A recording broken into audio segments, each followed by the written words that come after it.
Good morning, everybody. This is Jen. It is episode 2 of Don't Get Offended. I've been so excited to get back on this fucking microphone because I'm like, I just love to hear myself talk. That's why you just start a podcast.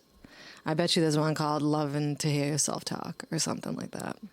I just got off 3 crazy ass shifts from work and I haven't been able to record anything because I work 12-hour shifts and then I get home and my roommate is asleep and evidently these walls are like rice cakes and you can hear everything. So I don't want to be like, and then I was like, and then I said, and then she said. So she could be like, can you shut the fuck up? And I'm like, I'm talking into my microphone to my imaginary audience. I can't shut the fuck up. That's always been my problem. So today, I guess, I've been on like, should I talk about jealousy? Should I talk about rejection? Should I talk about jealousy? Should I talk about rejection? Should I talk about jealousy? Should I talk about rejection? And I think maybe we'll go for rejection for now, because how fucking fun is rejection? It's like so fun. And I know that everybody has experienced it, right? Everybody knows what it feels like to be rejected. So I settled on that, and I was like, let me read this little excerpt that I wrote in my fucking journal. My friend bought me a journal called The Creative Ramblings of a Restless Mind. And I was like, well, that should have been the name of the fucking podcast. But Don't Get Offended works. They both work. I ramble and I'm offensive. And whoever listens to this will enjoy this, I think. So I opened this journal and I was like, I'm going to read this little piece of this. Let me get myself situated here. If I move this stupid fucking cover on the microphone, it drops. It's like so touchy. It's sensitive. So I opened it from Wednesday, September 23rd at 1:15 a.m. I was in Alaska. I know that for sure. I don't know if I was working at the local hospital, if I was working at this crazy ass pain clinic. I've like flipped through this journal and I was like, I don't have time to figure that out. But I do know that I was dating and I was on like Plenty of Fish, which I used to think was called Plenty Offish. Well, it should be called Plenty Offish because they're all a little off-ish. But there's a line for guys in Alaska, and all the Alaskan women know. Well, Alaskan people told me this when I was out there, and it's like a common saying. They say, the odds are good, but the goods are odd. So, yeah, you might be 1 to 20 guys, but the pickings is slim. So I realized that very quickly. Very quickly. But this guy I dated was like, for like a solid 4 weeks, maybe 6. But you know when you're like dating someone and they're like, I don't know if I want to do this, and it kind of breaks off and then you kind of start talking again. So I don't really remember the length of time, but I remember in this entry, it was over, officially. I was a fish rejected. I was offish rejected. Okay, so yeah, Wednesday, September 23rd, 1:15 a.m., 2015, almost 4 years ago. Almost 4 because September 2019 will be officially 4 years, all right? So don't go. It is 4 years, all right? I get it. All right. Received a text from Devin, that was his name, saying he's not in a place in his life where he wants a girlfriend or is looking for a girlfriend. But you were on a dating website.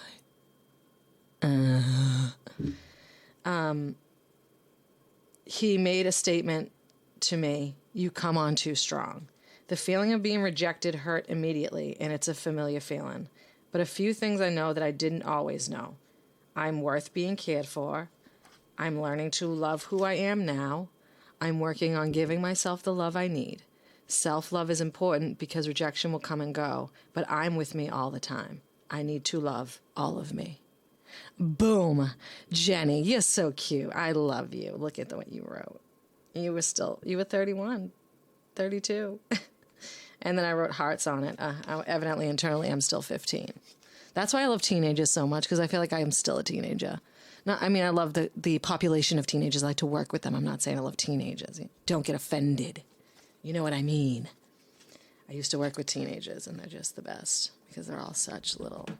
They're amazing, but they're also assholes, but they're also just so awesome, but they're also little shits. So, sip interlude of my green drink. A little ASMR for you.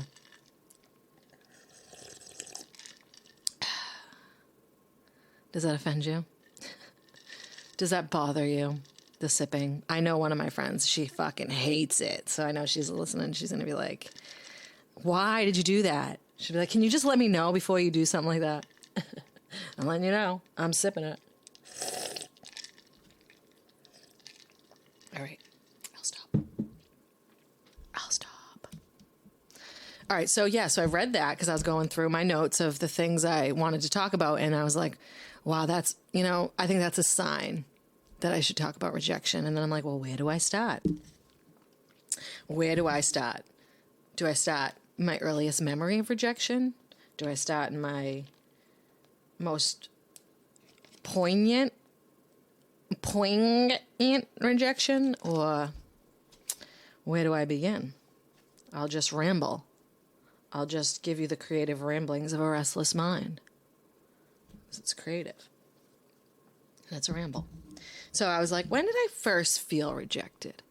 When can I remember that feeling internally? Because we all know it. It's like, the worst. It's like maybe like tied up with that feeling of shame too. When you feel ashamed or shame for something. I think rejection and shame kind of like intertwine. They're like weeds that grow together. So that burning feeling in your stomach, it's like bottoms out and it's like burns and grows all around your body, and you feel like you just want to hide. You're so like embarrassed / like feeling like the lowest piece of shit in the whole world.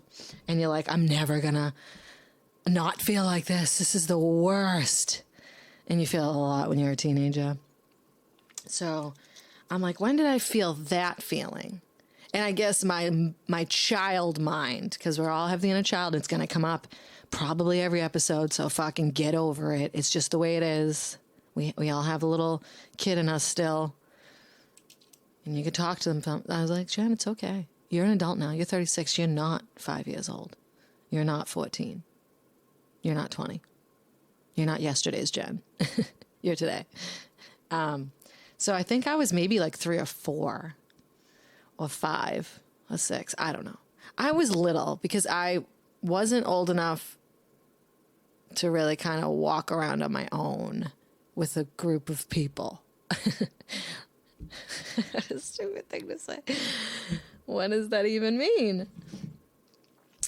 So I remember, my dad was going to get a Christmas tree with my sister. I must have been 3 because my little sister wasn't even born yet. I don't even know if my mother was pregnant. So I must have been like 3.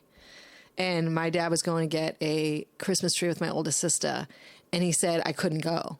And he was like, got his coat on, and he's got, my sister's getting dressed. And I remember sitting at the top of the stairs watching them walk down. Like, why can't I go? And I sat there and I was like, why can't I go? He's like, 'cause you can't. And then he left with my sister and he was like holding her hand and walking. And I remember thinking, why can't I go? Like, not a big deal, but I remember that vividly as a 3-year-old. And I remember thinking, how the fuck's he going to cut down a tree if he doesn't have an axe? Well, he's the fucking idiot. So I remember thinking that. So I guess if I would go back, I'm like, that's my first feeling of rejection. 'Cause I felt like,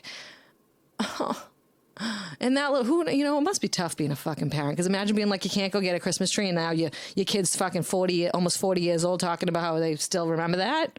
Jesus Christ. Anything you do is going to fuck these kids up, Anything you do stays with them forever. And then anything your parents did stays with you, and then it goes on and on and on.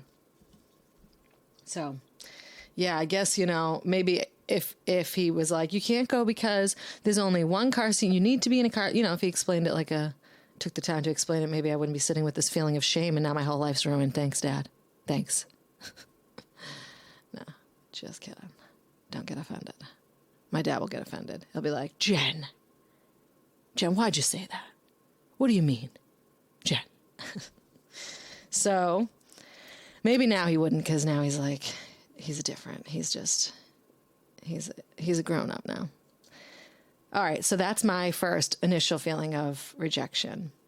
And, I guess I should have did a pre-introduction, where I said, in these podcasts, when I go off I'm going to go off track.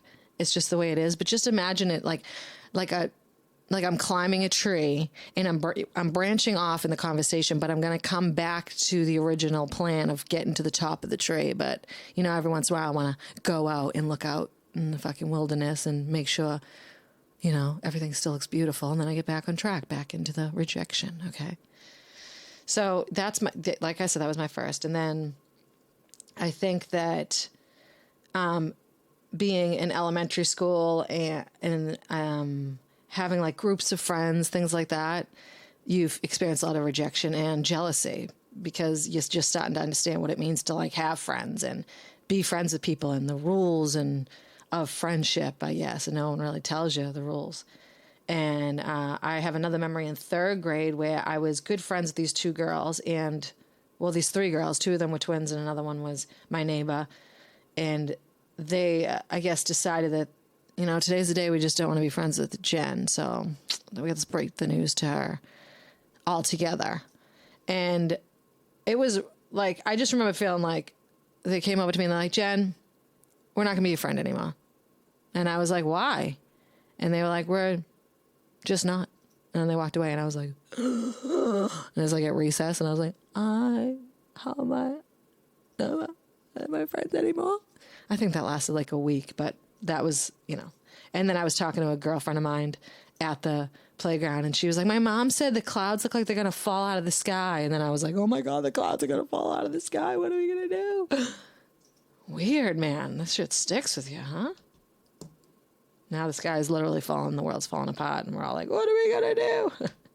Anywho, let's get back on track. Jenny. So, that was my second feeling of rejection. So then I guess it kind of made me feel like, is that what I deserve to be rejected? I guess that's just my thing. So I think I built like kind of a victim mentality with that. I don't know. I was a kid, and then as I got older, I started to like see like patterns in that. Even though I'm like, I'm funny, I'm like smart, I make friends easily, I like people tend to like me. But in my own mind, I have this like feeling like, oh, they don't really, they're just lying or whatever. It's not going to last. They're not going to be my friends forever. Maybe that's how I think. Or maybe it's just a belief, because it's not, a belief. Because it's not a constant thought process. It's not like I think about it every day, but it's like maybe an internal belief that I've worked through and I've learned to work through and am working through. But when you have that fucking background or that foundation, it feels like you're always fighting against that shit. And then it keeps coming up in your life. It's like God saying, are you going to learn it now? No? All right, one more time. I'll give you a break for a little while. I'll do this one more time again. Let's do this one more time again. You learn now? No? All right. Well, all right. Let's go. Here we go again. Here I go again on my own. I sang that with one of my patients in the hallway. He was getting very upset about something, so we walked around the hall and sang that song, and he felt much better. And we were going down the only road I've ever known. And he was like a drifter, I was born to walk alone. He's a homeless guy. Oh, he's so cute. We're all born to walk alone, honey. That's life. So, yeah, that was that with rejection. Jenny, get back. So that as I got older, the rejection kind of turned into a dating rejection, dating people. And I haven't really, it's not like I never really had a solid relationship because I always was like, meh, this ain't going to work out. They don't like me. They're going to reject me.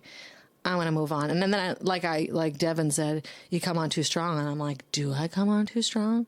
And then a friend of mine at that time was like, maybe you should make it so you're less available. I'm like, do I walk around like I'm available? Do I have a sign on my forehead? I'm available? Oh my God. What am I doing? Taking all these opinions from people and I don't even know who I am. But, yeah, so like the story I told in the last episode or the first episode where the kid smushed my face.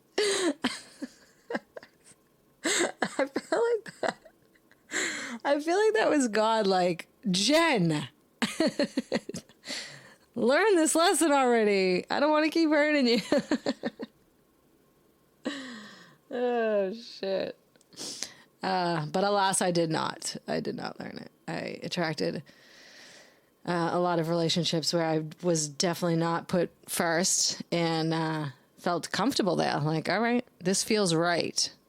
And now I'm not about that life. And that's why I'm like, do I even feel like dating? It's been so long. It's so easy not to. It's really so easy not to. I mean, that's why you just like have a good friends. I was just talking to a friend of mine the other night, and he was like, that's why it's important you have a solid group of friends around you. And I was like, yeah, that's true. So then you have something to fall back on, I don't have a man to emotionally support me. So will you? Can you listen to me? But that's, life isn't about finding a man.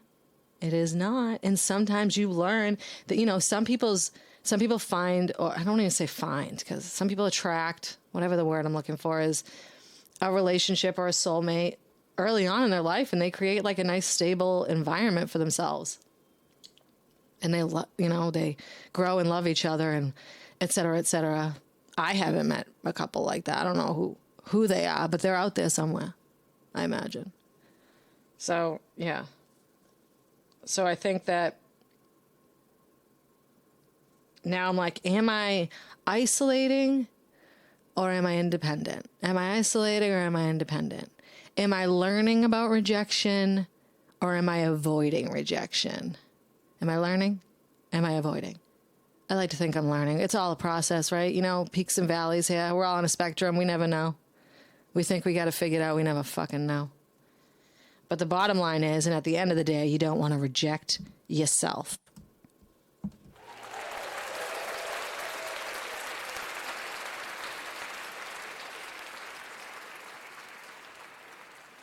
Because like Jenny said in 2015, I'm with me all the time. You're with you all the time. So, and it doesn't have to be relationships. It can be jobs. It can be things that you really thought would work out for you and they fucking didn't. And you're like, what is this shit? Who do I speak to about this? This is unfair. I got fired from a job. I think I've gotten fired from 2 jobs, 3 jobs maybe. I can't remember. But jobs end up being like relationships. You're like, did that even happen? I don't remember that. I don't remember how that started or ended. I had a job where I worked in DYS, Department of Youth Services. I think I mentioned this. Oh, and an Instagram story. In one of my ramblings, I used to work with all these guys at DYS, and I was like the lone female in the fucking pact, and that was irritating. But I loved those teenagers. I loved that job. I really did. If I had it now, I would be so much more efficient. I would have been a better employee. I would have done better for those kids, but I was like 22. I was 21. Something around there. I was fresh out of college. I had fucking no idea what I was doing. I was fresh out of a shitty-ass relationship. That crazy-ass dude I mentioned in the previous episode, he would wait outside that my job. Like, get the fuck away from me. So that was like, yeah. Anyway, so I worked in that job, and then it transitioned from my role as a kind of floor staff, I guess, to a working for the psychiatrist, because I got my psych degree. So I was like, so important. You know how hard it is to get a bachelor's in psych, guys? It's not. It's not hard at all. It's very easy.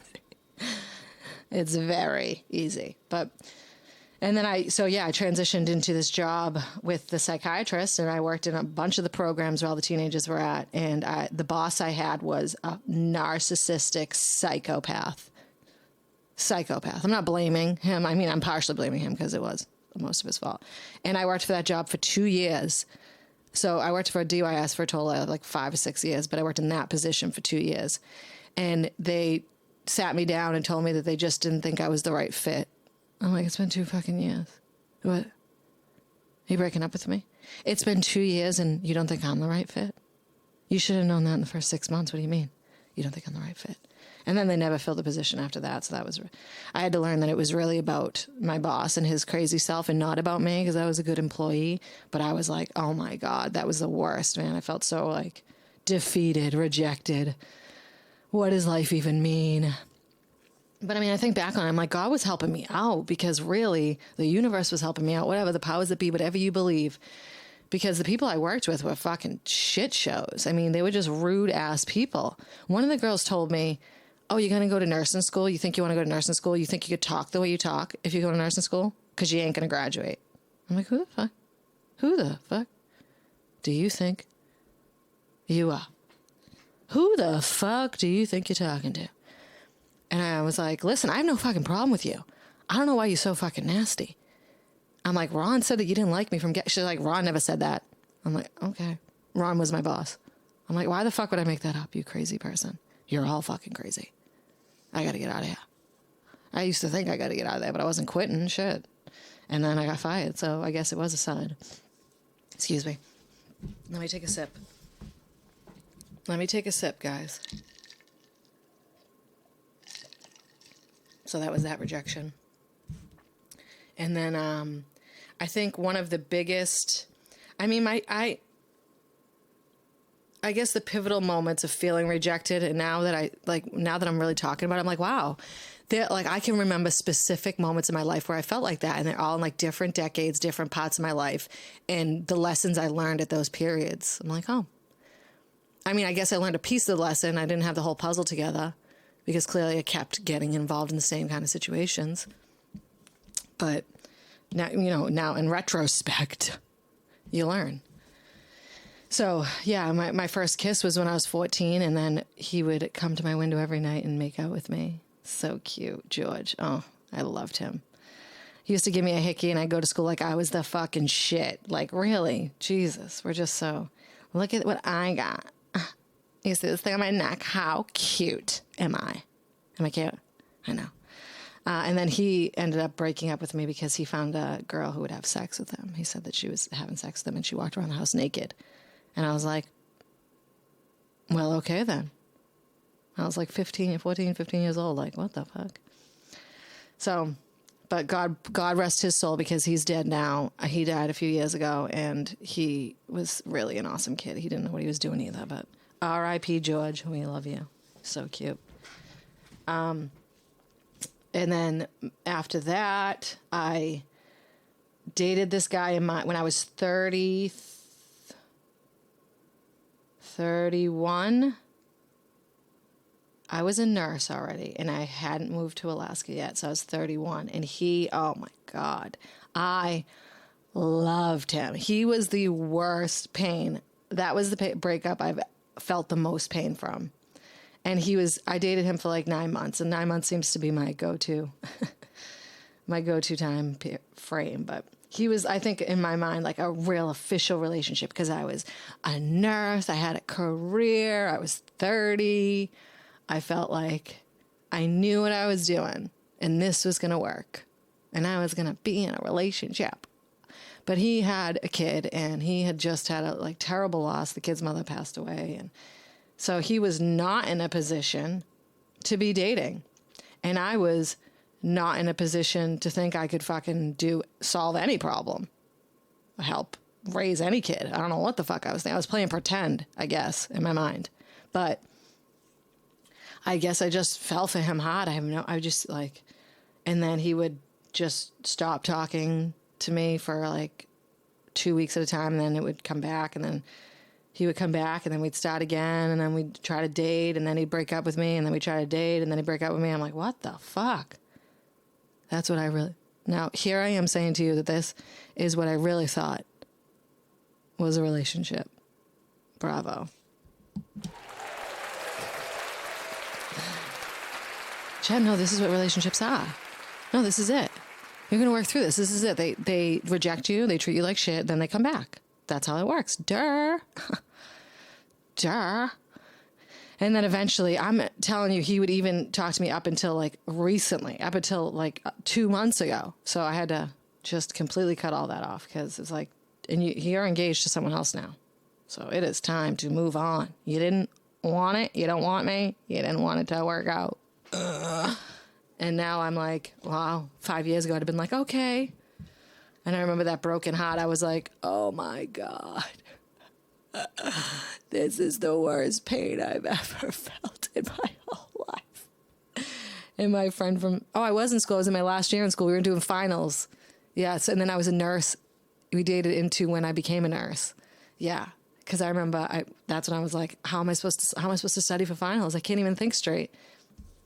And one of my friends was like, here, have a Xanax. And I'll never forget that feeling. I was like, whoa, no wonder why people can like get through things on Xanax. You feel like your life's problems are like 3,000 miles away.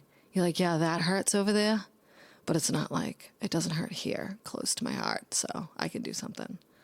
So side note on Xanax, side note on rejection, side note. I'm trying not to do the but I guess, do I do that alone? Do I drink a drink alone and go, I don't know.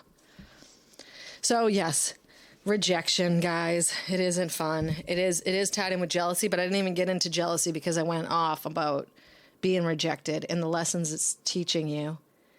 And it's basically teaching you, like, it doesn't fucking matter what people think or say about you or if they reject you, because do you reject you? Do you? And when you don't reject you, you attract people who don't reject you either. You attract situations that don't reject you either. So you're not the 3-year-old anymore, the 8-year-old, the 14-year-old, the 25-year-old, the 30-year-old. You're you now. And every lesson comes at you in different angles. And I don't know, I was texting my friend yesterday, and I was like, do you think people change? My friend Chris, he would be like, say my fucking name. I'm like, all right, your name Chris. And he's like, I don't know. I don't know if people change. And I was like, I don't know either. Let me take a poll. Let me ask a bunch of people. And I had someone else said to me, well, people probably don't change over the age of 65. And then I guess you'd have to get rid of bad habits. And I'm like, well, I mean, I guess you're always who you are in your own heart. Like, I feel like you're always walking with this voice inside you that says, you can do this. You can do this. Just keep going. Like, it's okay. You're going to get through this. And sometimes the voice is very soft and very low and muffled, and like you're suffocating that voice. But she's always there. So that part of you, I don't know if it ever changes.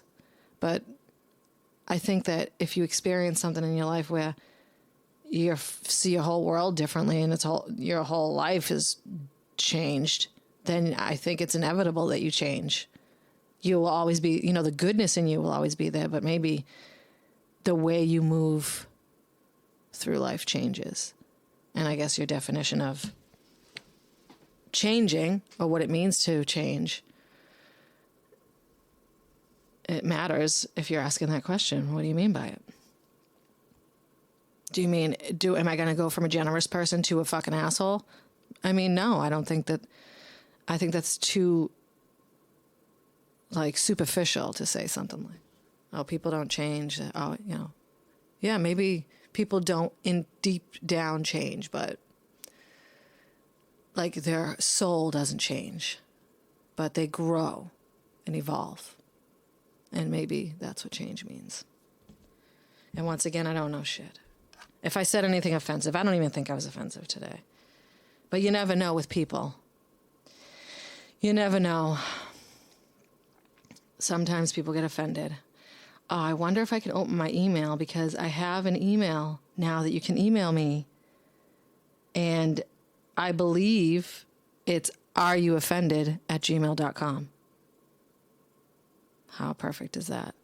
So I have a friend working on the artwork right now for the podcast. And then once I get that up and I'll submit it and maybe we'll move over to Apple. Until then, we'll probably just be on YouTube with a blank screen because bitches are not seeing me in my pajamas right now. This is not how I'm recording live on a podcast with no bra, no makeup, and my hair a mess. Hi, I'm Jen. Let's talk about rejection. And then people are like, we'll reject you we reject the way you look right now. Okay? We reject that. Go put on some mascara. All right, guys, that's it for episode 2. Wow, we made it to 30 minutes today, dude. I didn't shut up today. All right, guys, that's it again. I'm going to repeat myself. Thank you so much for listening to Don't Get Offended. If you have any suggestions, comments, concerns, reviews, feelings, emotions, email me at areyouoffended@gmail.com. Love to you all. Until next time, America. No, I know that's Jerry Springer's line. Until next time, audience. Thank you again for listening. I thank you so much to my dozen of listeners or 2 or 3, whoever you are. Oh, I love you so much. I appreciate it. Thank you, thank you, thank you, thank you.